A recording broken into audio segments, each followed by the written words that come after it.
Hello everybody, welcome to Success is the platform where you get the success in an easiest way. I hope सबके सब बहुत अच्छे होंगे, बहुत उम्दा तरीके से अपनी जिंदगी को जी रहे होंगे, प्रॉब्लम खूब सॉल्व कर रहे होंगे, खूब जोरों शोरों से मेहनत हो रही होगी। GATE SSC UP triple SC सब फांसी पास आ रहा है। खूब एक मन में एम सेट कर ही लिया होगा, यार ये पेपर तो निकालना ही निकालना है, चाहे कितनी मेहनत करनी पड़े। आई होप ये जोश, ये जज्बा, ये जुनून आपके मन में भी ऐसा कुछ होगा। ठीक है, तो भाइयों आज हम क्या करने वाले हैं? आज हम करने वाले हैं ट्रीटमेंट ऑफ वाटर के बारे में। इससे पहले वाले लेक्चर में मैंने यूनिट 1 कंप्लीट करा दिया था। मैंने उसके अंदर आप लोगों को क्वालिटी पैरामीटर्स के बारे में बता दिया था। आई होप वो क्वालिटी पैरामीटर्स जो हैं पूरे क्लियर हो गए होंगे। मैंने गेट का एक वीडियो बना के डाला था जिसमें मैंने प्रीवियस 17 से 18 साल के गेट के क्वेश्चन सॉल्व करवाए थे क्वालिटी पैरामीटर से रिलेटेड। आई होप एक एक कंसेप्ट एकदम क्लियर हो गया होगा आपको।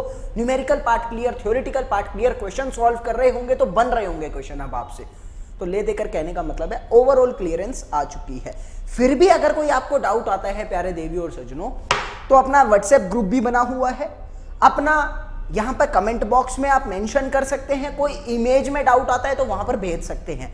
मैं जनरली जैसे मुझे टाइम मिलता है मैं डाउट सॉल्व करके भेजता रहता हूं बच्चों के, तो आप लोग वहां पर भेज सकते हैं, कोई ऐसी दिक्कत नहीं है। व्हाट्सएप ग्रुप से जुड़ने के लिए जो वीडियो के नीचे नंबर मेंशन होता है वहां कॉन्टेक्ट कर सकते हैं, वहां से आपको व्हाट्सएप ग्रुप का नंबर मिल जाएगा, वहां से आपको ऐड कर लिया जाएगा। ठीक है, तो चलिए पढ़ते हैं ट्रीटमेंट ऑफ वाटर के बारे में। सर्वप्रथम यही बताना चाहूंगा इसका मतलब क्या होता है। What the meaning of treatment of water. आपको पता है प्यारे दोस्तों, जो रॉ वाटर मेरे पास आता है उसमें कई सारी गंदगी होती है। उन गंदगी को आपको रिमूव करना पड़ेगा। बड़ी सिंपल सी बात है। उन गंदगी को रिमूव करना एक्चुअली में so that we can make the water to be useful for us. हम उस पानी को अपने यूज करने के योग्य बना सके, उस चीज को कहा जाता है ट्रीटमेंट ऑफ वाटर। मेरी बात समझ में आई होगी। Certain techniques applied on the raw water so that it can be used for us। मेरी बात समझ में आई? उस चीज को बोला जाता है ट्रीटमेंट ऑफ वाटर। वो कौन कौन सी टेक्निक है? पहली बात तो ये ट्रीटमेंट ऑफ वाटर का खर्चा, इसकी ड्यूरेशन, सारा हिसाब किताब किस पर डिपेंड करेगा? ये डिपेंड करेगा कितनी उसके अंदर गंदगी है। बड़ी सिंपल सी बात है। तो कौन कौन सी वो टेक्निक्स हैं उसके बारे में थोड़ा सा जान लेते हैं। बहुत सारी टेक्निक होती है लेकिन कुछ मेन है तो उसके बारे में थोड़ा जानते हैं। पहली होती है स्क्रीनिंग। स्क्रीनिंग क्या होता है इसके बारे में थोड़ा डिटेल में पढ़ेंगे। दूसरी मेरी आती है आयरेशन। तीसरी मेरी आती है कोगुलेशन एंड फ्लोकुलेशन।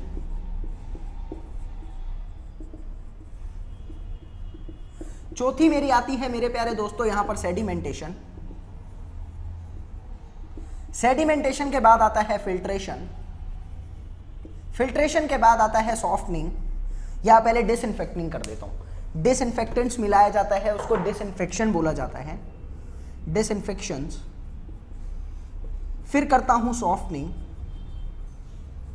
सॉफ्टनिंग के बाद हम लोग उसमें कई बारी फ्लोराइड्स हमें मिलाने पड़ते हैं। अगर कम क्वांटिटीज में है, ज्यादा में है तो निकालना पड़ता है। तो मिलाने को हम लोग कहते हैं फ्लोरिडेशन और निकालने को हम लोग कहते हैं डीफ्लोरिडेशन। मेरी बात समझ में आई होगी प्यारे दोस्तों। ये कौन सी टेक्निक है? ये वो मेन टेक्निक है जो जनरली आपको करनी ही पड़ती है हर तरह के पानी के ऊपर। ठीक है, तो ये सारी अपने को पढ़नी है। बहुत लंबा है यार ये लेसन जो कहूंगा, ये यूनिट कहूंगा, बड़ी लंबी यूनिट है। न्यूमेरिकल्स भी बड़े काफी सारे हैं इसके अंदर, डिटेल में पढ़नी है। जल्दी जल्दी कराने की कोशिश करूंगा, काफी सारे लेक्चर देने की कोशिश करूंगा इससे रिलेटेड। घबराना मत, बस आप जो पढ़ा रहा हूं वो पढ़ते रहना आप लोग। ठीक है, सबसे पहले हम लोग पढ़ना चाहेंगे स्क्रीनिंग के बारे में। क्या होती है स्क्रीनिंग? ये समझ में आ गया होगा। देखो नाम कैसे याद करने हैं वो बता देता हूं, या पहले पढ़ा देता हूं उसके बाद ही बता दूंगा। ठीक है,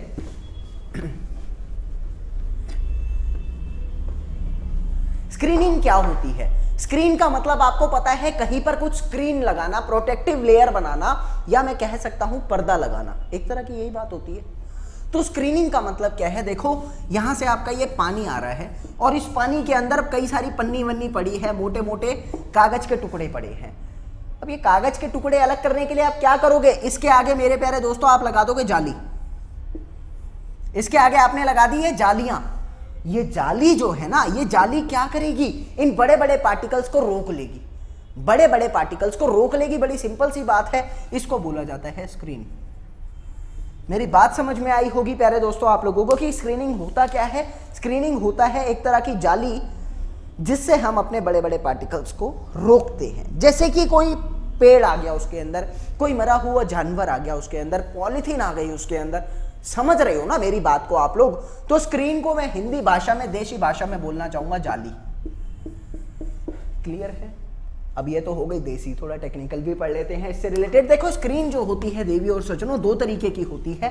एक होता है फाइन स्क्रीन, एक होता है कोर्स स्क्रीन। क्या है ये? फाइन का मतलब छोटे छोटे, कोर्स का मतलब बड़े बड़े। पहले कोर्स पढ़ा देता हूं जल्दी से। देखो कोर्स स्क्रीन को हम लोग एक नाम और देते हैं बार स्क्रीन। इसके अंदर ना बड़ी बड़ी जाली होती है। ये एक ऐसे दांत आता है उस जाली का, एक ऐसे आता है, एक ऐसे आता है। ये जनरली इस तरह की ये जाली होती है मेरे पास। इस जाली का ये जो एक पोल है, पोल नाम दे रहा हूं जिसका, इस एक जाली का एक पोल है, इसका डायमीटर होता है 20 से 25 mm या 15 से 25 mm कर लो, कोई ऐसी दिक्कत नहीं है, 15 कर लो इसको, ठीक है। और इसके बीच की जो स्पेसिंग होती है सेंटर टू सेंटर, सेंटर से सेंटर, एक जाली से दूसरी जाली तक की जो स्पेसिंग होती है वो 20 से 100 mm तक चली जाती है। किस लिए काम आता है? अब जब स्पेसिंग बड़ी है, जालियां भी बड़ी है, तो ये तो मेरे को भी समझ में आ रहा होगा, बहुत बड़े बड़े जो पार्टिकल्स होते हैं, जैसे कि बड़ी पॉलीथीन आ गया, बड़ा कोई मरा हुआ जानवर आ गया है, कोई बड़ा सा पेड़ कटकर पानी के अंदर आ रहा है, उनको रोकने के काम आएगा। तो इस तरह की हम लोग कहते हैं कि ये मेरी होती है कोर्स स्क्रीन। मेरे प्यारे दोस्तों समझ में आई होगी आपको ये बात। अब जनरली एक टेक्निकल भाषा में आपको समझाना चाहूंगा, यहां पर थोड़ा सा मिटा रहा हूं इसको मैं, ये लिख लिया होगा आप लोगों ने, इंपॉर्टेंट है, लिख लेना, ठीक है। यहां पर देवी और सज्जनों मैं कहना चाहूंगा आपको कि ये जो स्क्रीन होती है ना, ये आप सीधी नहीं रखते कभी भी, याद रखना। ये स्क्रीन ऐसी नहीं रखी जाती कभी भी, हमेशा थोड़ी टेढ़ी रखी जाती है। क्यों? टेक्निकल तो यही बनता है, क्यों समझते हैं? आपके सेमेस्टर में भी काम आएगा, गेट में भी काम आ सकता है, और एसएससी में तो आएगा ही, देख लेना। इस तरह के टेक्निकल कई बार आ जाते हैं, ठीक है। मैंने सपोज हॉरिजॉन्टल के साथ थीटा एंगल पर मैंने इसको ऐसे रख लिया है, और इसका जो एरिया है वो है ए डैश। ये इंक्लाइंड वाला एरिया जो है वो ए डैश है। वर्टिकल वाला एरिया मैं मान रहा हूं कि ये इंक्लाइंड जब ऐसे रखूंगा तो वर्टिकल में अपना ए एरिया प्रोजेक्ट करेगा। मेरी बात समझ में आ रही है? मैं यहां से लिख सकता हूं साइन थीटा की वैल्यू क्या हो जाएगी, ए अपॉन ए डैश। मेरी बात समझ में आई? मैं यहां से लिख सकता हूं a dash is equal to a upon में साइन थीटा। क्लियर है? आप देख सकते हैं कि साइन थीटा की वैल्यू एक्चुअली में प्यारे दोस्तों 0 से 1 के बीच होती है, मतलब 1 से छोटी छोटी होती है जनरली। तो जब ये वैल्यू 1 से छोटी होगी यानी ए डैश की वैल्यू बड़ी दिखेगी मुझे। ए डैश की वैल्यू बड़ी आ गई है, एरिया जो है इंक्लाइंड में ज्यादा शो कर रहा है एज कंपेयर टू वर्टिकल। मेरी बात समझ में आई? वर्टिकल रखते तो इतना आता, इंक्लाइंड में वो एरिया ज्यादा शो कर रहा है। तो यहां से एक चीज तो समझ आई, पहला रीजन ए डैश जो है ज्यादा शो कर रहा है। दूसरी बात, आपको पता है डिस्चार्ज जो होता है उसका फॉर्मूला क्या होता है, फ्लूइड के अंदर पढ़ा होगा, एरिया इनटू वेलोसिटी। अब पानी तो वही है ना, वही पानी इंक्लाइंड में भी पड़ रहा है, वही पानी वर्टिकल में भी पड़ रहा है, डिस्चार्ज तो दोनों का सेम आएगा। सपोज यहां पर वेलोसिटी v डैश और यहां पर v। मेरी बात को समझना, तो मैं यहां पर लिख सकता हूं a dash v dash is equal to a into v। Discharge तो सेम होगा दोनों का प्यारे दोस्तों। एक चीज को जरा मद्देनजर रखते हुए समझना, यहां पर बहुत इंपॉर्टेंट है, आसान भी है। ये a डैश बड़ा है तो वेलोसिटी को छोटा होना पड़ेगा ना इसके बराबर होने के लिए। तो मैं यहां पर कह सकता हूं if a dash is greater than a than v dash should be smaller than v। ये वेलोसिटी जो इसके ऊपर पार्टिकल्स आके रुकेगा वो कम वेलोसिटी के साथ रुकेगा, यहां पर पार्टिकल की वेलोसिटी ज्यादा शो करेगा। तो कम वेलोसिटी वाला जल्दी रुक जाता है, अपने को भी पता है। एक बंदा आ रहा है बहुत तेज भागता हुआ आ रहा है, एक बंदा धीरे से आ रहा है, धीरे वाले को यूं ही करूंगा रुक जाएगा, तेज वाला हो सकता है मुझे साथ लेके निकल जाए, फर्क है ना। तो जो धीरे आता है वो जल्दी रुक जाता है। इसका ये रखने के दो फायदे हैं, एक तो एरिया ज्यादा, दूसरे वेलोसिटी कम। कहीं ना कहीं स्क्रीनिंग प्रोसेस की एफिशिएंसी को बढ़ाता है। तो मैं लिख लेता हूं, ये दोनों प्रोसेस जो हैं ये क्या करते हैं, इंक्रीजेस एफिशिएंसी। इंपॉर्टेंट पॉइंट है, याद रखना है, ठीक है, टेक्निकली इंपॉर्टेंट है, बहुत जरूरी पॉइंट है, ठीक है। आगे मेरी बात आती है फाइन स्क्रीन्स की।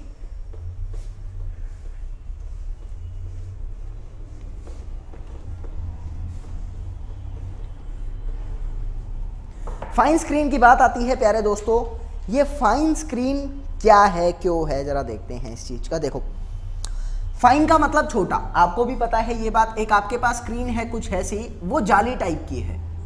ये स्क्रीन जो होती है ये जाली टाइप की है। इसका एक जो ओपनिंग है ये और ये लगभग 10 mm तक का होता है, याद रखना, ठीक है। ये ओपनिंग जो है प्यारे दोस्तों ये 10 mm तक की रखनी है। इस तरह की स्क्रीन्स को कहता हूं फाइन स्क्रीन्स। अच्छा, एक बात को समझने की कोशिश करना, ये किस काम आएगी? ये जनरली छोटे छोटे पार्टिकल्स को रोकने के काम आती है, लिखवाने की जरूरत नहीं है, पता है। एक बात और समझ में आती है, उसकी स्पेसिंग बड़ी थी, इतनी बड़ी थी, इसकी इतनी सी है। जल्दी कौन भरेगा? मैं कह सकता हूं बाई चांस भी कोई पार्टिकल आया, उसने इतनी जगह घेर ली, एक और पार्टिकल आया, उसने इतनी जगह घेर ली, भर गया। 2 पार्टिकल में भर गया, और इतने वाले में तो आप 3-4 पार्टिकल आराम से डाल दो, कुछ फर्क नहीं आ रहा। तो जब ये जल्दी भर रहा है तो जल्दी चौक हो जाएगा, जल्दी रुक जाएगा, यानी इसकी क्लीनिंग भी जल्दी करनी पड़ेगी। तो मैं कह सकता हूं प्यारे दोस्तों कि इसका क्लीनिंग टाइम जो होता है वो बहुत कम होता है as compare to coarse screen. मेरी बात समझ में आई आप लोगों को? क्लियर हुई है ना? ये बात इंपॉर्टेंट है, आपको ये पता होना चाहिए। अभी बात आती है प्यारे दोस्तों कि मैंने फाइन स्क्रीन्स के बारे में बता दिया, मैंने कोर्स स्क्रीन के बारे में बता दिया, ले देकर स्क्रीनिंग बता दिया क्या होता है। अगली मेरी प्रोसेस आती है आयरेशन। आयरेशन क्या होता है? सुना सुना ऐसा वर्ड लग रहा है, जरा ध्यान से समझेंगे, रटने की जरूरत नहीं है आयरेशन के बारे में अपने को।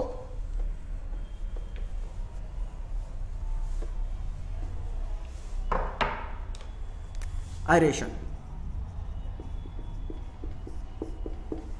क्या है मेरे प्यारे दोस्तों? आयरेशन हमने सुना था जब ऑक्सीजन के प्रेजेंस में डीकंपोजिशन होती है तो उसको बोलते हैं एरोबिक। वो एरोबिक से ना आयरेशन बना है। लिखेंगे कि सप्लाई ऑफ ऑक्सीजन, ऐसा लिखना है बस, सप्लाई ऑफ ऑक्सीजन, किसी भी चीज में ऑक्सीजन सप्लाई करना, दैट्स कॉल्ड आयरेशन। मतलब हवा पास करवानी, ऑक्सीजन देना, वो कहलाता है आयरेशन। क्यों? अभी क्या होता है, आफ्टर स्क्रीनिंग हम अपने पानी को खुला छोड़ देते हैं, leave water under influence of atmospheric pressure. मेरी बात को समझने की कोशिश करना, मैं इसको ऐसा भी लिख सकता था, खुला छोड़ देते हैं, लेकिन थोड़ा टेक्निकल भाषा में लिखा मैंने, leave water under the influence of atmospheric pressure. क्यों? क्योंकि ऊपर से उसके ऊपर पड़ रहा है प्रेशर, ऑक्सीजन एनवायरनमेंट में प्रेजेंट है, वो क्या करेगा, वो उस ऑक्सीजन को उस पानी के अंदर घोलेगा। मेरी बात समझ में आई? ये मेरा पानी है, यहां से एटमॉस्फेरिक प्रेशर पड़ रहा है, ये क्या करेगा, इस ऑक्सीजन को इस पानी के अंदर घोलेगा। ये ऑक्सीजन है, ठीक है, तो पानी के अंदर ऑक्सीजन घोलना is called the aeration process. इसके फायदे क्या हैं, क्यों घोलते हैं? तो मेरी बात को समझने की कोशिश करेंगे। कुछ ऐसी अनडिजायरेबल, जो हम लोग नहीं चाहते, अनवांटेड गैसेज होती हैं जिसको रिमूव करना बहुत जरूरी है। कौन सी लिख लेते हैं। ये क्यों करा जाता है, ये समझ में आ गया आप लोगों को? कुछ why, because this is done because, पहली चीज, to remove undesirable gases, to remove undesirable gases like carbon dioxide. कई बार अमोनिया प्रेजेंट हो जाती है, उसको भी रिमूव करना पड़ता है हम लोगों को। आगे हाइड्रोजन सल्फाइड भी आ जाती है, तो ये मेरे को एक्चुअली में रिमूव करनी पड़ती है अपने पानी से कई बारी। कुछ ऐसे मेरे पास सब्सटेंस होते हैं जो वॉलेटाइल होते हैं, उनको रिमूव करना पड़ता है, जैसे to remove volatile substances. Volatile का मतलब होता है वो उड़ जाते हैं। वॉलेटाइल सब्सटेंसेस ऑक्सीजन के साथ प्यारे दोस्तों जब उनको रिएक्ट करवाया जाता है तो अपने आप उड़ जाते हैं, जैसे कि फिनोल। फिनोल अगर मेरे पानी के अंदर प्रेजेंट है तो वो उड़ जाएगा। एक और नाम ले देते हैं ह्यूमिक एसिड, ये एसएससी में पूछ सकता है आपसे। एसएससी नहीं तो डीएमआरसी जैसे पेपर में ये पूछ लेता है, जनरली ये नाम याद रखना, ठीक है। तीसरी मेरी बात आती है, आपके कुछ ऐसे सब्सटेंस प्रेजेंट होते हैं ऑर्गेनिक मैटर, जैसे कि मैंने बोला काई जनरली कहां पर लगती है? गंदे पानी में। गंदे पानी का मतलब क्या है? वहां ऑक्सीजन की कमी है, याद रखना, ठीक है। तो वहां पर मैं लिखूंगा to remove organic matter like algae. मेरी बात समझ में आई होगी देवी और सज्जनों। तीसरा पॉइंट इंपॉर्टेंट है, याद रखना। और एक बात आती है मेरे प्यारे दोस्तों, मैंने पहले ही आपको बता रखा है कि आयरन और मैंगनीज ये ऑक्सीजन को यूज करते हैं और पीपीटी बना के फॉर्म कर देते हैं नीचे कुछ कुछ। तो मैं कह सकता हूं अगर मेरे पानी के अंदर आयरन और मैंगनीज अपनी मात्रा से ज्यादा प्रेजेंट है, उनको रिमूव करने के काम आएगा। क्यों? क्योंकि मैंने बाहर से ऑक्सीजन की सप्लाई कर दी, वो क्या करेगा? वो उस ऑक्सीजन को यूज करके और हाइड्रोक्साइड और मैंगनीज ऑक्साइड बना देगा। तो लिख लेते हैं, यहां पर रिएक्शन के साथ लिखवा दूंगा, पहले लिखवा चुका हूं वैसे। To remove iron and manganese. Why? Important reaction है। तो आयरन जो होता है प्यारे दोस्तों, ये पानी के साथ ऑक्सीजन के साथ रिएक्ट करके आयरन हाइड्रोक्साइड बनाएगा, जो कि सेटल डाउन हो जाती है। सिमिलरली मैंगनीज जो होता है, ये ऑक्सीजन के साथ रिएक्ट करके क्या बनाता है? MnO2, ये भी नीचे बन जाता है। तो इन दोनों सब्सटेंस को रिमूव करने के काम आती है मेरी आयरेशन प्रोसेसेस। एक बात यहां पर नोट करके लिख लेना, गेट पॉइंट ऑफ व्यू से इंपॉर्टेंट है। देखो बात आती है यहां से कि जनरली ये मैंगनीज डाइऑक्साइड के फॉर्मेशन को होने के लिए पानी का पीएच जो है ना वो बेसिक होना चाहिए, याद रखेंगे। To form manganese dioxide water sample should be basic, have pH of 9। याद रखेंगे 9 पीएच होनी चाहिए। एसएससी पॉइंट ऑफ व्यू से इंपॉर्टेंट है वैल्यू, और ये फॉर्मेशन इंपॉर्टेंट है। अब जो पॉइंट लिखवा रहा हूं गेट पॉइंट ऑफ व्यू से इंपॉर्टेंट है, इसमें क्या मिलाया जाता है अलग से? वो मिलाया जाता है पोटेशियम परमैंगनेट, KMnO4। KMnO4 है क्या? एक तरह का एल्कलाइन एजेंट है। लिखेंगे यहां पर मेरे प्यारे दोस्तों, KMnO4 है क्या? एक तरह का एल्कलाइन एजेंट है। ये क्या करता है? ये उसके पीएच को बढ़ाने के हेल्प करता है। इस तरह एक alkaline agent increases pH of the water. तो जब पीएच को बढ़ा देगा तो मैंगनीज डाइऑक्साइड की फॉर्मेशन हो जाएगी, मैंगनीज खत्म होना शुरू हो जाएगा मेरे पानी से। मेरी बात समझ में आई आप लोगों को? तो यहां से मैं कहना चाहूंगा एक इंपॉर्टेंट पॉइंट था, दो चीजें कवर अप होती है, एक एसएससी और एक गेट, दोनों के दोनों। तो ये इंपॉर्टेंट है, याद करके रखेंगे। अच्छा, बात आती है यहां पर दोस्तों कि काफी सारी तरीके के हम लोग एरेशन करते हैं। There are various techniques which is used to do the aeration process which are as follows. अभी लिखवा रहा हूं, ठीक है, लिखते हैं।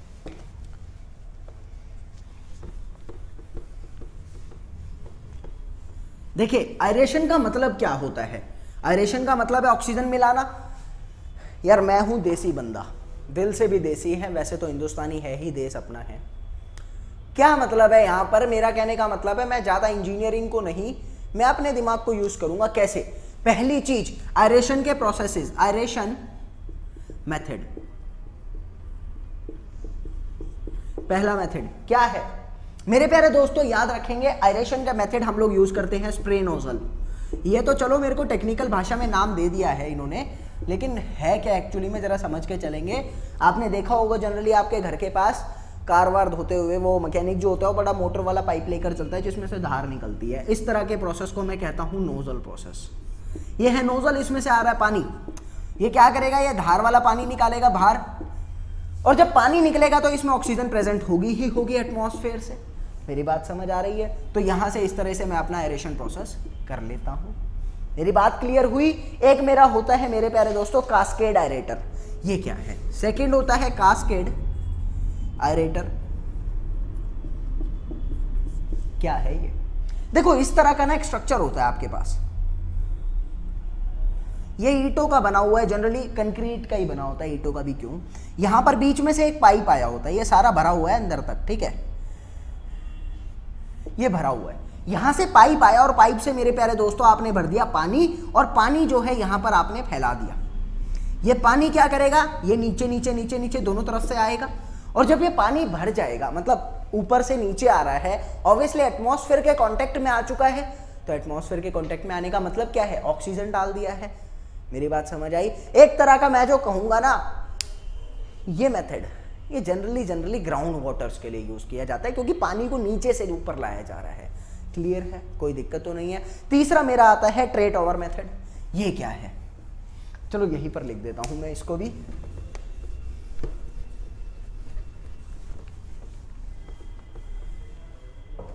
तीसरा मेरा आता है ट्रेट ओवर मेथड। ये ना पूछ सकता है आपसे सब्जेक्टिव में, एसएससी में, कि कौन कौन से मेथड होते हैं, तो याद रखने हैं आप लोगों को। ट्रेट ओवर मेथड में क्या होता है, जनरली मेरे पास बहुत सारी ऐसी ऐसी ट्रेज होती है, 4-5, और उन ट्रेज के मैं नीचे पर छेद करके रखता हूं, यहां पर नहीं, सिर्फ यहां तक। ठीक है, पानी नीचे गिरेगा, यहां गिरेगा, यहां गिरेगा।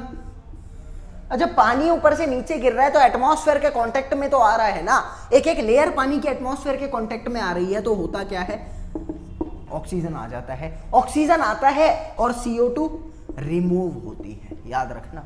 कार्बन डाइऑक्साइड रिमूव हो जाती है, वहां से मैंने बताया था कि अनवांटेड गैसेस को रिमूव करा जाता है। एक प्रॉपर्टी अच्छी है यहां पर, it is the best method to remove the unwanted carbon dioxide. लिख लेते हैं, it is best method to reduce unwanted carbon dioxide. Important point है, you have to learn it by heart. अगली मेरी बात आती है मेरे प्यारे दोस्तों, एक और पॉइंट लिखवा देता हूं इससे रिलेटेड, चलो आप लोगों को, कि ये आयरन और मैंगनीज को भी रिड्यूस करने में हेल्प करता है। आयरन और मैंगनीज को भी रिड्यूस करने में हेल्प करता है। अगला मेरा मेथड आता है, बहुत पढ़ लिया मैंने टेक्निकल मेथड, अब मैं हूं थोड़ा सा स्ट्रांग बंदा, मैं क्या करूंगा, जमीन में ऑक्सीजन की सप्लाई करूंगा, मेरे को निकालना ही नहीं पानी। जिद्दी हूं ना, समझते हैं।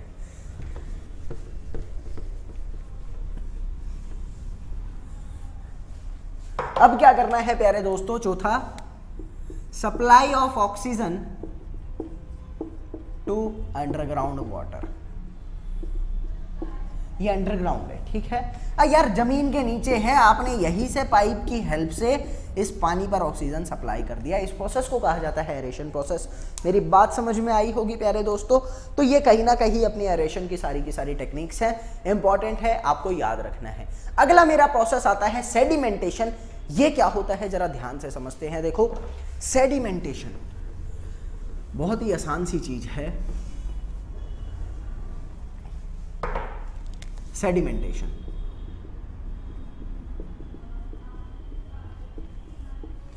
देखिए, मैंने आपको कहा कि आपके पास एक पानी का पूरा जार है, मतलब ऐसे बाल्टी वाल्टी या टब वब आपने भर रखा है अपने घर में, और उसके अंदर प्यारे दोस्तों आपने कुछ पत्थर कंकड़ डाल रखे थे। अभी आपको पता है अगर ये पानी बहता जा रहा है, मेरी बात को समझने की कोशिश करना, एक एक पॉइंट इंपॉर्टेंट है यहां पर। ये अगर ये पानी बहता जा रहा है, अच्छी खासी वेलोसिटी के साथ बह रहा है, तो ये कंकड़ जो है ना, ये नीचे नहीं बैठेगा, ये साथ के साथ बहेगा। यार आपको भी पता है ये बात, मेरे बताने की जरूरत ही नहीं है, साथ के साथ बहेगा पानी के। लेकिन अगर इस पानी को रोक दिया जाए, अगर इस पानी को एक कंटेनर में जमा करके रोक दिया जाए, तो होगा क्या, ये कंकड़ जो है ये नीचे बैठना शुरू कर देगा। ये बात आपको भी पता है। तो यहां पर मैं कह रहा हूं, if the water has been in the static position due to the restrainment, ये थोड़ी ज्यादा टेक्निकल हो गई है, हिंदी में बोलता हूं। मैंने क्या बोला, पानी को आपने कंटेनर में रोक दिया है, there will be the settling of the particles. ये पार्टिकल्स नीचे बैठना शुरू कर देंगे। क्यों शुरू करेंगे? Under the influence of gravity. That process is called the sedimentation. लिख लेते हैं जल्दी से ये बात। When the water has been restrained,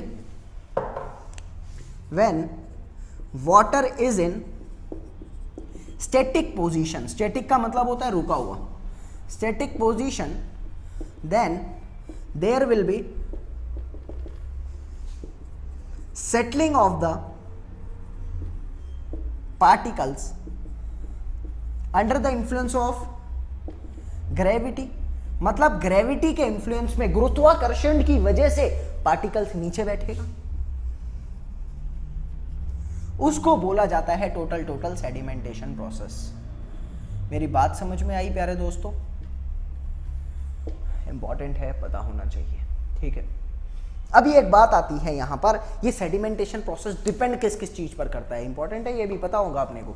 देखिए सेडिमेंटेशन प्रोसेस जो है देवी और सज्जनों, ये किस किस चीज पर डिपेंड करता है, ये डिपेंड करता है मेरा दो चीजों पर। एक होती है, दो नहीं तीन चीजों पर कहूंगा। एक होता है वेलोसिटी ऑफ द फ्लो। कैसे? ये मेरा फ्लो बढ़ता जा रहा है, इफ द वेलोसिटी इंक्रीजेस, ये वेलोसिटी बढ़ गई, पार्टिकल बैठेगा क्या? बिल्कुल नहीं बैठेगा, वो साथ में बह जाएगा। तो मैं कह सकता हूं वेलोसिटी इंक्रीजेस, सेडिमेंटेशन की एफिशिएंसी डिक्रीजेस। एफिशिएंसी मतलब सेडिमेंटेशन कितना ज्यादा हो रहा है, तो एफिशिएंसी कम हो जाएगी यहां पर इस चीज की, तो मैं कह सकता हूं velocity increases, efficiency decreases. Important है। सेकंड पॉइंट आती है विस्कोसिटी ऑफ द लिक्विड। देखो आप लोग अपने मन में सोचा करो, विस्कोसिटी का मतलब होता है गाढ़ा। आप शहद के अंदर एक पत्थर डालना छोटा सा और पानी के अंदर पत्थर डालना, पानी वाला पत्थर जल्दी नीचे आ जाएगा, शहद वाला कम आएगा। क्यों? क्योंकि वो गाढ़ा है, वो उसको रोकेगा। मेरी बात समझ आ रही है? तो मैं कह सकता हूं विस्कोसिटी इंक्रीजेस, ये विस्कोसिटी है। एफिशिएंसी डिक्रीजेस, मेरी बात समझ में आई। तीसरा मेरा होता है प्यारे दोस्तों साइज ऑफ द पार्टिकल।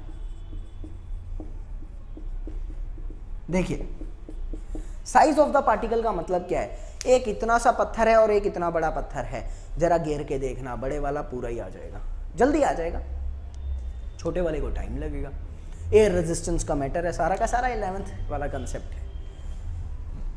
तो मैं कह सकता हूं साइज को सपोज मैं डी से डिनोट करता हूं, D increases, efficiency increases. D क्या है? Size of particle. मेरी बात समझ में आई होगी देवी और सज्जनों आप लोगों को, इंपॉर्टेंट है, जरा इस चीज को ध्यान में रखना। अभी बात आती है यहां पर कि जो मेरा पार्टिकल नीचे आता है उसकी वेलोसिटी कितनी होती है, फॉर्मूला है, जरा ध्यान रखेंगे उस चीज को। इंपॉर्टेंट फॉर्मूला, जल्दी से इसको अपनी कॉपी में लिखिए। देखो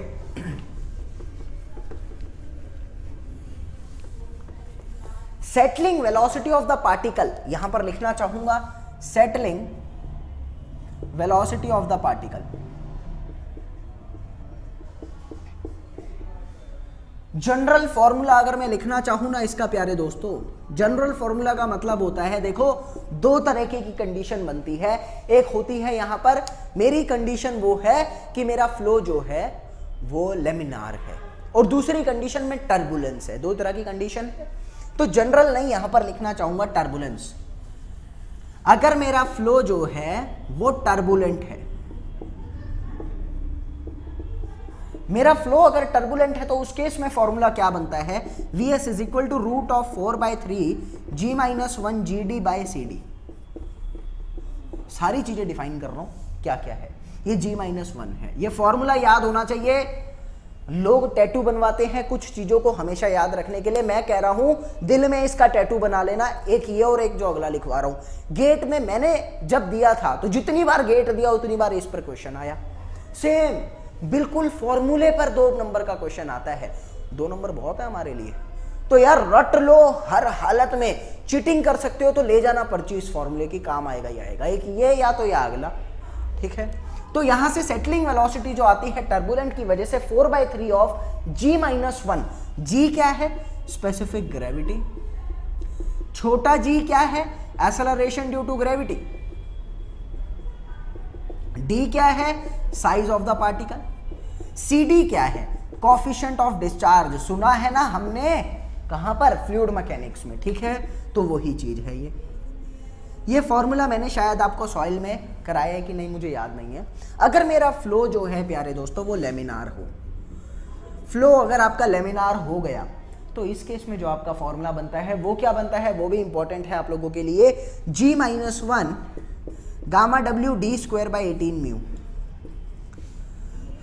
ये लेमिनार फ्लो के लिए है, वो टर्बुलेंट फ्लो के लिए है। यहां पर G तो सेम ही है, D तो सेम ही है। म्यू क्या है? Viscosity, coefficient of viscosity. ये शायद मैंने आपको सॉइल में लिखवाया था। मेरी बारी में जो क्वेश्चन आया दोनों बारी वो इस पर आए हैं, इस फॉर्मूले पर आए हैं। तो ये तो रटना ही रटना है, हो सकता है आपकी बारी में ये आ जाए, ठीक है। तो ये क्लियर होना चाहिए अपने को। जी क्या है? Specific gravity. गामा डब्ल्यू आपको पता है यूनिट वेट ऑफ वाटर होता है। तो ये फॉर्मूला इंपॉर्टेंट है, बहुत जरूरी है, पता होना चाहिए। क्लियर? अभी मेरी बात आती है कि ये सेटलिंग वेलोसिटी के बारे में पढ़ा, सेडिमेंटेशन के बारे में पढ़ा। सेडिमेंटेशन टैंक भी दो तरीके के हैं, कैसे कैसे देखते हैं चलो। सो जेंटलमैन देखते हैं सेडिमेंटेशन टैंक के बारे में थोड़ा सा।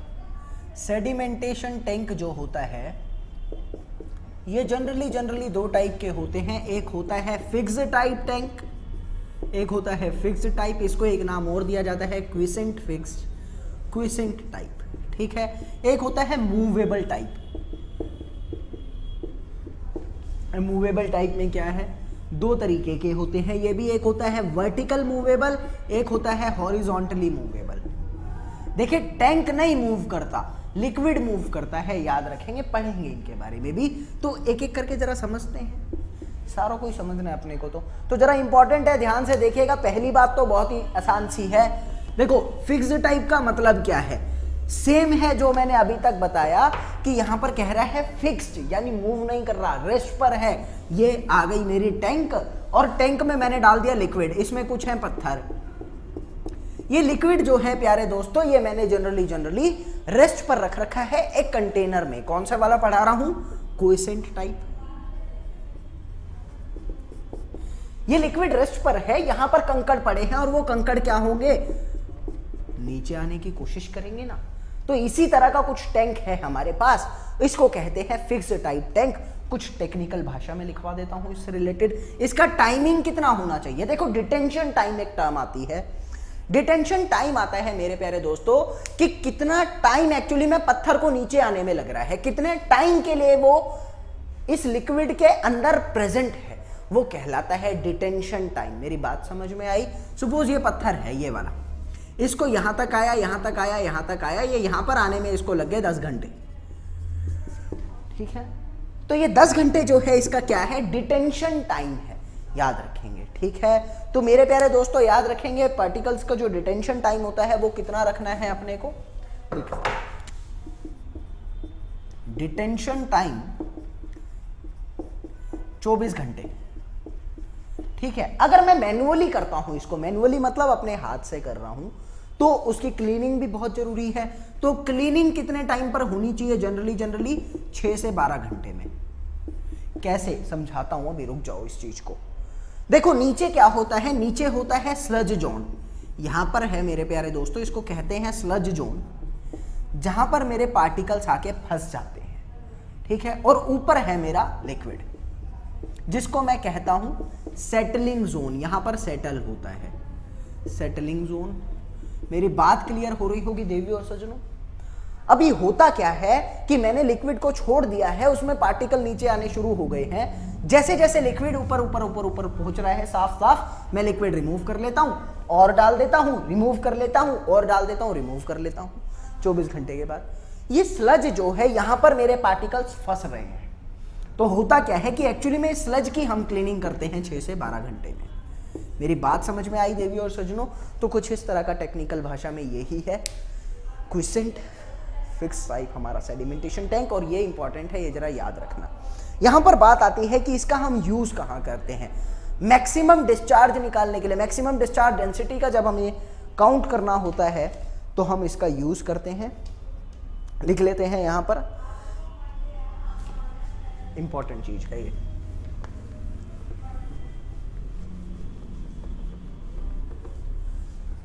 The tank is designed for the, लिख लेते हैं, tank is designed for the maximum daily demand, maximum daily demand of liquid. देखिए क्या है ये, आपने ये वाला टैंक जो डिजाइन करना है किस चीज के लिए करना है, जितनी ज्यादा मेरी लिक्विड की डिमांड आती है दोस्तों, उसी हिसाब से इस टैंक को डिजाइन करूंगा ना, ताकि लोगों की कंडीशंस, लोगों के रिक्वायरमेंट को पूरा कर सको, फुलफिल कर सको। तो कुछ इसी तरह से लेकर चलेंगे। एक फॉर्मूला लिखवा रहा हूं, क्यू मैक्सिमम डेली डिमांड जो है, इसका फॉर्मूला क्या होगा देवी और सज्जनों, 1.8 of Q average per capita demand, ठीक है। ये कैसे निकालते हैं Q average per capita demand, बड़ा ही सिंपल सा है, मैं यहां से लिख सकता हूं 1.8 ऑफ पॉपुलेशन जितनी है उतना एवरेज पर कैपिटा डिमांड, ये यार एवरेज नहीं, यहां पर लिखूंगा मैं मैक्सिमम डिमांड, ऐसा लिख देता हूं। एवरेज पर कैपिटा नहीं, यहां पर मैं लिखना चाहूंगा एवरेज डेली डिमांड लिख देता हूं, ऐसा लिख देता हूं, क्योंकि डेली की डिमांड पर बात कर रहे हैं ना। पर कैपिटा डिमांड लिख देता हूं। देखिए समझने की कोशिश करना है, कंफ्यूज नहीं होना। यहां पर आपको कह रहा है मैक्सिमम कितनी होगी, एक फैक्टर ऑफ सेफ्टी लेकर चलते हैं जिसकी वैल्यू 1 है, और डेली में जितनी डिमांड आती है उसको 1.8 से मल्टीप्लाई कर दूंगा, तो मेरे पास एवरेज मैक्सिमम डिमांड आ सकती है, जो कि जनरली यूज नहीं होती इतनी ज्यादा, इससे थोड़ी ही ज्यादा जनरली यूज हो पाएंगी, होगी तो ठीक है।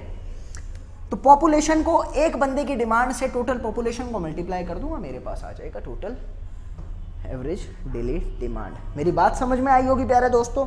अभी बात आती है कि इस टैंक की वॉल्यूम कितनी रखनी है। बड़ा ही सिंपल सा कंसेप्ट है, you know that discharge is equal to में वॉल्यूम अपॉन में टाइम, ये बात आपको पता है, फ्लूइड मैकेनिक्स से बेसिक चीज है। I can say that total volume of the tank जो होगी वो कितनी होगी, टोटल डिस्चार्ज कितना है ये वाला, इसको मैं लिख रहा हूं QM, ठीक है। टोटल QM इनटू में टाइम कितना दे रहा हूं एक बार में, डिटेंशन टाइम, तो मैं उसको लिख रहा हूं TD। तो QM TD में इसको लिख सकता हूं, ये मेरी वॉल्यूम ऑफ द टैंक हो जाएगी। क्लियर है, न्यूमेरिकल कराऊंगा, काम आएंगी ये चीजें, ठीक है। अगली मेरी बात आती है मूवेबल की।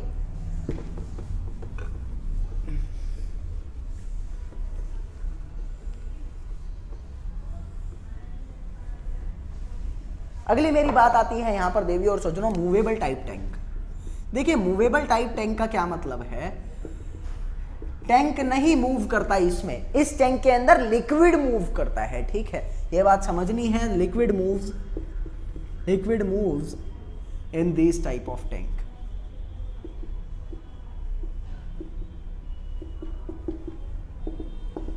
ठीक है, आगे मेरी बात आती है, दो तरीके के होते हैं, एक होता है वर्टिकल, एक होता है हॉरिजॉन्टल। देखिए पहले मैं वर्टिकल पढ़ा देता हूं, टाइम बचा तो हॉरिजॉन्टल इसी लेक्चर में करा दूंगा, नहीं तो अगले में करा दूंगा, ठीक है। वर्टिकल होता क्या है वो ही समझते हैं, मेन पर्पस। आपके पास कुछ इस तरह का एक चेंबर है, मेरी बात को समझने की कोशिश करना। इस चेंबर के बीच में आपने खाली जगह छोड़ रखी है, और इस खाली जगह से प्यारे दोस्तों आप क्या करते हैं, ये चेंबर ऐसा नहीं, कुछ ढंग का बनाता हूं, कुछ ऐसा है, और यहां पर आपने कुछ बकेट्स टाइप का स्ट्रक्चर बना रखा है। मेरी बात को समझने की कोशिश करना। आप क्या करते हो, नीचे से पंप की हेल्प से लिक्विड ऊपर फेंकते हो, ठीक है। अब ये लिक्विड जो है ये ऊपर आ रहा है, होगा क्या कि यहां से ये फैलेगा और इन बकेट्स में भरने की कोशिश करेगा, लेकिन इस लिक्विड में पार्टिकल्स भी हैं। मेरे को उन पार्टिकल्स को अलग करना है, यही तो सेडिमेंटेशन प्रोसेस होता है। तो होगा क्या, देखो ये लिक्विड ऊपर आ रहा है, मैं कह रहा हूं ये VF वेलोसिटी के साथ ऊपर आ रहा है। इसके अंदर जो पार्टिकल्स हैं वो ग्रेविटी की वजह से वो नीचे सेटल होने की कोशिश करेंगे, और उनकी जो सेटलिंग वेलोसिटी है मैं कह रहा हूं वो VS है। एक बात को जरा मेरे को समझाओ आप लोग, या खुद समझो कि अगर लिक्विड की वेलोसिटी बहुत ज़्यादा है, क्या पार्टिकल सेटल हो पाएगा? नहीं, क्योंकि वो फ्लो की वेलोसिटी जो है वो ऊपर है, वो इसकी वेलोसिटी को कहीं ना कहीं ओवरकम करके तो साथ में ले जाएगी। फ्लो ऊपर जा रहा है, वेलोसिटी नीचे आ रही है, ये VF है, ये VS है, ये ज़्यादा है तो इसको ओवरकम कर देगी ना, ऊपर ही ले जाएगी। तो जनरल कंडीशन क्या होनी चाहिए, मैं कह सकता हूं यहां से वेलोसिटी ऑफ द सेटलिंग जो है अकॉर्डिंग टू माई एजम्पशन कह लो, माई कॉमन सेंस कह लो, ये ज़्यादा होनी चाहिए वेलोसिटी ऑफ फ्लो से। बड़ी सिंपल सी बात है, तो ये ज़्यादा होनी चाहिए, ये मुझे दिख भी रहा है। एक्चुअली में velocity of the flow should be less than that of the settling velocity of the particle. Important point है, ये आपको याद होना चाहिए। आगे मेरी बात आती है प्यारे दोस्तों यहाँ पर कि जो इसकी टैंक की वॉल्यूम रखते हैं हम, उसके लिए एक एम्पेरिकल फॉर्मूला है, वो फॉर्मूला आप लोगों को याद होना चाहिए। क्या है वो फॉर्मूला, आप लोगों को बड़े जहन में याद रखना है, न्यूमेरिकल में काम आएगा आप लोगों के।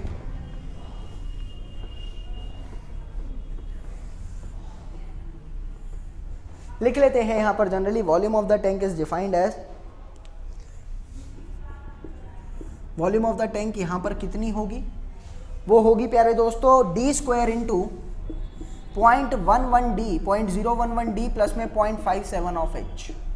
ये याद रखना है आप लोगों को, ठीक है। ये यार 5-7 नहीं, इसको 8 करो, 8-7-5, बस 8-7, ठीक है। एम्पेरिकल फॉर्मूला है ये, काम बस फॉर्मूले में ही आएगा। अगर न्यूमेरिकल आया, गेट में कभी नहीं आएगा, गेट में नहीं आएगा इससे रिलेटेड। क्यों? क्योंकि वहाँ फॉर्मूले में ऐसे नहीं आता कि वॉल्यूम निकाल के दिखाओ, वहाँ कुछ अलग कंसेप्ट से आता है। एसएससी में भी नहीं आएगा, ये तो सेमेस्टर वाइज इंपॉर्टेंट है थोड़ा सा, एक बार आप लोग चेक कर लेना इस फॉर्मूले को, ठीक है। आगे मेरी बात आती है, डी क्या है? D size of the particle या फिर डायमीटर ऑफ द टैंक कह सकते हैं। H is the height of the tank, ठीक है। ये बात आपको पता होनी चाहिए प्यारे दोस्तों। D is the diameter of the, जो यहाँ से ये सेक्शन है एक्चुअली में सर्कुलर होता है, तो इसका डायमीटर और इसकी हाइट जो है वो एच है। और फॉर्मूले में पुट करेंगे, वॉल्यूम आ जाएगी। बहुत है यार, 40 मिनट का लेक्चर हो गया एक्चुअली में इसी में। बाकी हॉरिजॉन्टल पढ़ाने में थोड़ा सा टाइम लग जाएगा मुझे, 15-20 मिनट से ज़्यादा ही लग जाएगा उसको पढ़ाने में, लंबा टॉपिक है। तो मैं हॉरिजॉन्टल आपको नेक्स्ट लेक्चर में कवर अप करवाता हूँ। आई होप लेक्चर एंजॉय करा होगा, समझा होगा। और जो मेरे समझाने का ढंग है, एक रेगुलर भाषा में समझाने की कोशिश कर रहा हूँ, कुछ रटने का है नहीं। जो जो मेन पॉइंट्स है वो ही लिखवा रहा हूँ, भारी भरकम नोट्स भी नहीं लिखवा रहा। किस लिए लिखने, बस यही है जो कुछ है, ठीक है। So I hope everything is clear to you. Environment मुश्किल नहीं लग रही होगी, जो न्यूमेरिकल करा रहा हूँ वो भी समझ में आ रहे होंगे। न्यूमेरिकल की वीडियो बना के दूंगा जनरली आप लोगों को, हर एक कंसेप्ट का उसमें न्यूमेरिकल होगा, किस टाइप से पेपर में आता है, क्या क्या इंपॉर्टेंट कंसेप्ट है। पहले ट्रीटमेंट पढ़ा दूँ, ट्रीटमेंट में बतेरे न्यूमेरिकल हैं, इनसे सारे न्यूमेरिकल जो इससे रिलेटेड है वो कराऊंगा मैं आप लोगों को, क्लियर है। बस आप लोग रिस्पॉन्स जो है वो जारी रखिए, ऐसे ही शेयर ज़्यादा से ज़्यादा करते रहिए। यहाँ पर बहुत बच्चे ऐसे हैं जिनको अभी पता ही नहीं लगा कि सिविल इंजीनियरिंग अब यहाँ चल रही है, बहुत बच्चे ऐसे हैं। तो प्लीज़ आप लोग शेयर करते रहिए, बिकॉज आप लोग शेयर करेंगे तो ही उनको पता लग पाएगा, ये बात आपको भी पता है। मैं दोबारा कह रहा हूँ, व्हाट्सएप ग्रुप से जुड़ने के लिए नीचे जो वीडियो के नीचे कमेंट मेंशन कर रखा होता है नंबर, मोबाइल नंबर, उस पर आप मैसेज कर दीजिए, आपको व्हाट्सएप ग्रुप में ऐड कर लिया जाएगा। ज़्यादा से ज़्यादा क्वेश्चन सॉल्व करते रहिए, क्वेरी भेजते रहिए, मैं जनरली सॉल्व करता रहता हूँ बच्चों की क्वेरी, ठीक है। गेट हो, एसएससी हो, यूपी ट्रिपल एससी हो, जिसका भी जो भी पेपर है, आरपीएससी एईएन के बहुत बच्चों की डिमांड आ रही है, जो भी पेपर है सिलेबस यही रहेगा अपना, इससे हल्का आएगा, इससे ज़्यादा नहीं आएगा, ये मेरी गारंटी है। It is the highest level, ठीक है। तो तैयारी जोरों शोरों से करते रहो, जो पढ़ा रहा हूँ उसको बेहतरीन तरीके से अपने जहन में बिठाते रहो, बहुत जरूरी है। मेन पॉइंट्स ही लिखवाता हूँ और कुछ अलग वीडियो लाने वाला हूँ। एक बार ये हम लाइव आ जाए, 4-5 दिन के अंदर अंदर लाइव आ जाएंगे आप लोगों के लिए, कुछ अलग लाऊंगा और वो अलग इतना बेहतरीन होगा, आज तक किसी ने नहीं कराया, ये मेरी आपसे गारंटी है। बस आप लोग रिस्पॉन्स करो, लाइक दबाओ यार, लाइक बहुत कम दे रहे हो आप लोग वीडियो पे, मेरे को पता ही नहीं लग रहा है एक्चुअली में। जो वहाँ अपने लाइक आते थे 1000 वो कहाँ हैं मुझे समझ नहीं आ रहा। ज़्यादा से ज़्यादा आप लोग लाइक दबाओ, लाइक से बेनिफिट होगा, मेरे को भी रिस्पॉन्स मिलेगा, तो कहीं ना कहीं मेरा एक हौसला बढ़ेगा कि हाँ मैं जो कर रहा हूँ वो बच्चों को पसंद आ रहा है, ठीक है। तो चलते हैं, आप सभी का धन्यवाद मेरे साथ इस लेक्चर में बनने के लिए। जय हिंद, जय भारत, वंदे मातरम। हमेशा हंसते रहो, मुस्कुराते रहो, माँ बाप की सेवा जरूर करते रहो, क्लियर है। तो thank you for continuously watching me, bye, जय हिंद।